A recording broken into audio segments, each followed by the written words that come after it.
Today in Los Angeles, Kia has taken the wraps off the all-new third-generation Kia Soul. Unlike vehicles like the Scion XB, Kia really seems to have stayed true to the original Soul design without alienating too many of the shoppers. So this is instantly recognizable as a Soul, but there are also some key improvements. One of those key improvements is we now have a more rugged-looking Soul, the new X line, because Kia is now calling this a subcompact crossover. I can't really fault them for that, of course, because we have a lot of other front-wheel drive only crossovers out there. Yes, you heard that right. One thing we do know for sure is that the Soul is not getting all-wheel drive yet. Although we don't find all-wheel drive under the body of the new Soul X line, we do have an increased ride height. Again, these more rugged cladding bits right here, and likely about the same kind of off-road ability that you'd find in a Toyota CHR or the front-wheel drive competition. Remember that the average compact and subcompact crossovers in America are actually sold without all-wheel drive. They're front-wheel drive models only. So if you do want all-wheel drive, you'll have to look somewhere else. But if you're looking at those base versions or the front-wheel drive versions of the competition, this is going to be a good competitor. The front end seems to be striking a new styling direction for Kia in a way. We still have this tiger nose section right down here, but it's definitely divorced from the rest of the front end of the vehicle. We have this thin, narrow line going on up top, and then two different headlamp arrangements. This is the model with the halogen headlamps, so we have these large headlamp modules right down there below. They're very, very large. And then the turn signals and other lamps are right up here in this line.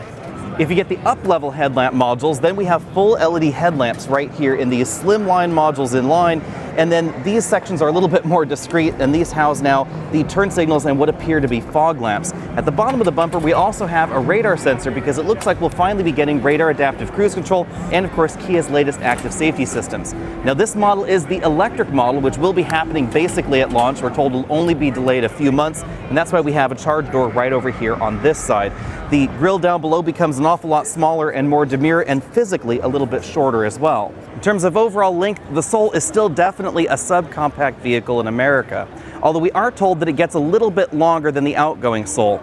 Almost all of that additional length increase goes right back here to the cargo area, which gets a pretty big bump to put this definitely in line with something like the Honda HR-V in terms of overall cargo capacity. Overall interior room in the Soul has always been very competitive because of the very square and boxy shape. Overall combined legroom, headroom, and front headroom figures have been very competitive with even those larger entries like the Honda HR-V. Out back, it's more of the same. We get some slight tweaks over the outgoing model, still definitely recognizable as a Soul, but the tail lamp modules wrap all the way around the top of the hatch and then curve back in a little bit down there to the bottom. Looks like the hatch still opens nice and low, giving you a large and square opening, but things have been tweaked a little bit to definitely give it more style. Under the hood, we have a very similar engine lineup to the last Soul. We have a naturally aspirated base engine, an optional 1.6-liter turbo with available dual clutch transmission, and a new electric model as well. But instead of producing just over 100 horsepower in the electric model, the new one will actually be the high-performance version, getting basically the same electric motor out of the Kona EV. That motor produces over 200 horsepower, and torque comes in just under 300 pound-feet of torque. Of course, perhaps more important than the performance figures that we're going to expect out of the electric vehicle, we also have a considerably longer range than the outgoing model. Now, I actually own a 2016 Soul EV, and it's good for about 90 miles if you treat it gently.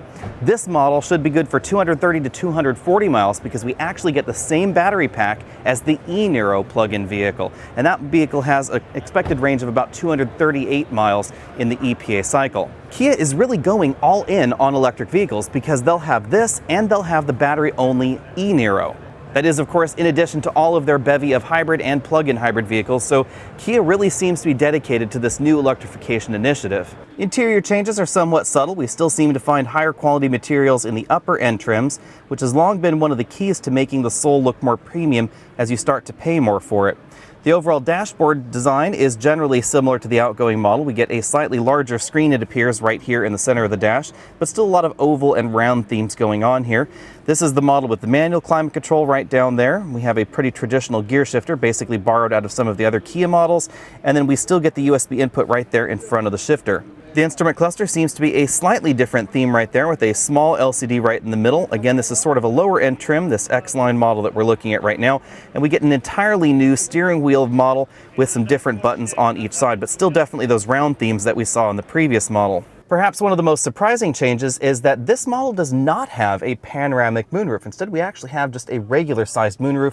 Details are a little bit sketchy right here on whether or not we will have a panoramic moonroof available later, but at this point in time, it looks like we just get a pretty standard sized model. The biggest interior change happens in the upper end trims where we get this all-new widescreen infotainment system, which is quite attractive. I expect you'll find that in the top end trims of all of the Souls, whether we're looking at the electric, the turbo, or the naturally aspirated engine.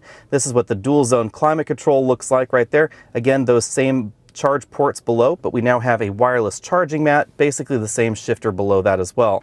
Since this particular trim is the GT line trim, which is now the sporty version, we have a flat bottom steering wheel, basically the same design. And then moving over to the instrument cluster, we find again that small LCD right there, but then a heads-up display very much like we see in the Hyundai Kona, and of course some of Mazda's products, which is basically this sheet of plastic perched right there just over the instrument cluster binnacle. Kia hasn't yet said when we expect to see this on dealer lots, but it's likely going to be sometime in early 2019. And then we expect to see the electric vehicle perhaps a few months after that. We are told to expect the turbo right about at launch, and that's the model we're looking at right here. So be sure and let me know what you think of all that down there in the comment section below.